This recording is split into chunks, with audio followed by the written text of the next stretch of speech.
హాస్పిటల్‌లో చంటికి బాలేదని వెళ్తాడు కదా చరణ్. ఇక ఎప్పుడైతే ఇటు సుమలత ఫోన్‌లో వింటాడు కదా దేవి గొంతుని, ఇక వెంటనే కారేసుకొని కాంపిటీషన్ దగ్గరికి బయలుదేరుతూ ఉంటాడు.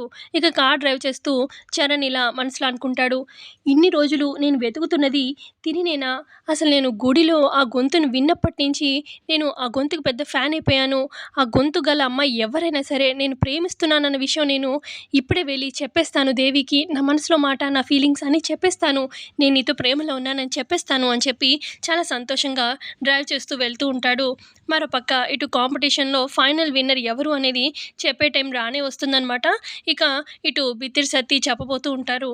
ఇక ఇటు సుమలత, అక్షిత, భువన చాలా టెన్షన్‌గా ఎవరు విన్నర్ అని చెప్తారా అని చెప్పి చాలా యాంగ్షియస్‌గా చూస్తూ ఉంటారు. ఇక బిత్తిరి సత్తి అనౌన్స్ చేస్తారు.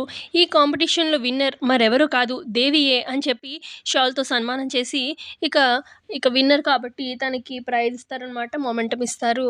ఇక పల్లవి అది తీసుకుంటుంది. ఇక అక్కడున్న భువన కుళ్ళుతోని ఈ దేవి అని చెప్పి కోపంతో రగిలిపోతూ ఉంటుంది. మరోపక్క ఇటు కాంపిటీషన్ దగ్గరికి రీచ్ అయిపోతాడనమాట. చరణ్ కార్‌లో నుంచి దిగి వస్తూ ఉంటే ఈలోపే పల్లవి మరి ఇటు సుమలత వాళ్ళ ఇంటికొచ్చేలోపే తను ఇంట్లో ఉండాలి కాబట్టి గబగబా ఇక ఆటోని హైర్ చేసుకుంటుంది.